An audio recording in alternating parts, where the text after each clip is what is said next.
Alright, let me take y'all back to 2002, back when superhero movies weren't dropping every other Friday, and the words post-credit scene didn't mean anything back then. Back when the world first met a dude named Peter Parker and Sam Raimi gave us Spider-Man. The movie that made a whole bunch of kids think they could shoot webs out of their wrists if they just believed hard enough, and maybe got bit by something radioactive. The movie starts in Queens, regular neighborhood, regular kid, regular level of social failure. Peter Parker out here taking pictures, wearing hand-me-downs, and getting bullied so bad it's practically cardio. He has a big crush on Mary Jane, the girl next door, but he's too awkward to say hello without tripping on his own backpack straps. His life is walking before the picture. Then the field trip. They go to this science exhibit, right? Then out of nowhere, there's a spider attack. One radioactive arachnid drops down like, "Today's the day I changed your life, kid." Now Peter wakes up the next morning like he just discovered puberty and a superpower at the same time. No glasses, abs just appear out of nowhere.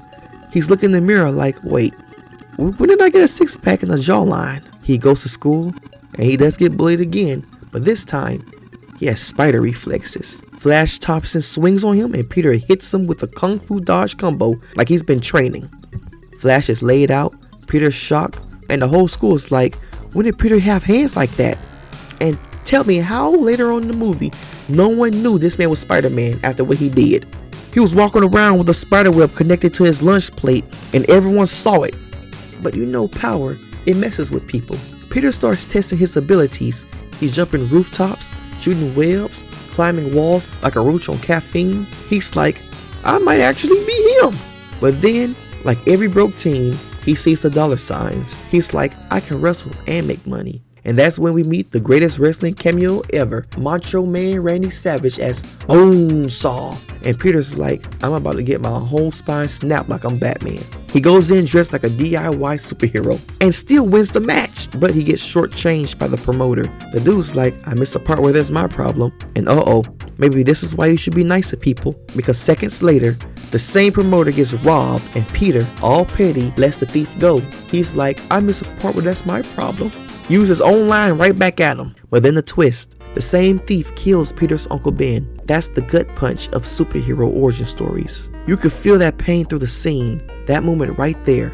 That's when Peter learns the line that destined his whole life. With great power comes great responsibility. So this time Peter suits up for real. He has a new mission. He hunts the dude down. He realizes that the killer is the same man he let walk free. You can see the pain in his eyes. That's the birth of Spider-Man. Not from the bite, but from the heartbreak. Next thing you know, New York has new vigilante, swinging through buildings, saving babies, and getting blamed for everything. J. Jonah Jameson, the loudest man alive, runs the Daily Bugle like Fox News with typewriters. He's a menace, he says, while Spider-Man's out here saving lives. Now while Peter's figuring out life as a hero, here comes the real problem. Norman Osborn. He's a rich, genius scientist, a single dad with anger issues. He's basically Iron Man if Iron Man discovered steroids instead of the arc reactor. Norman's trying to impress the military, right? He makes his super serum, takes it himself, and turns into the Green Goblin. He pulls up on the festival, blow up half of Manhattan, and Spider-Man swings in like, sir, you need therapy. They throw hands mid-air, glass shattering, fireworks popping, it's chaos. That's the thing about this movie. Every fight felt personal. Then Goblin finds out Peter's secret, and the whole thing gets Shakespearean. He's like, join me, Spider-Man. Peter's like, I just deliver pizzas, man, not evil schemes. So Goblin goes full psycho. He kidnaps Mary Jane, holds her and a trolley full of kids over a bridge, like, choose. But Spider-Man, being Spider-Man, says, why not both? And saves everybody. He's out here pulling double shifts with no pay. Then we get the final fight. It's in an abandoned building.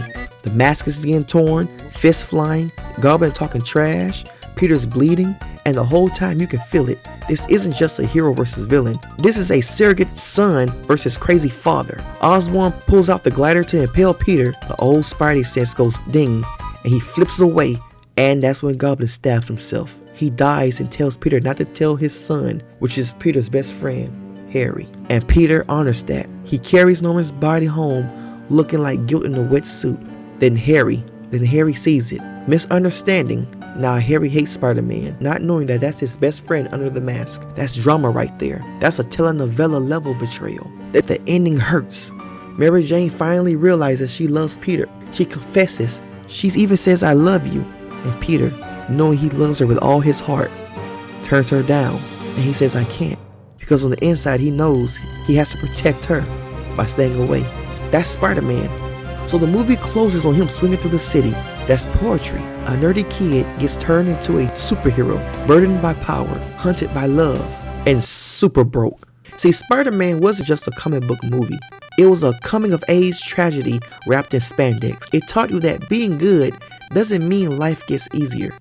It means you should keep going, even when it hurts. So yeah, Spider-Man isn't just the reason superheroes run Hollywood today. It's the blueprint for the emotional superhero story.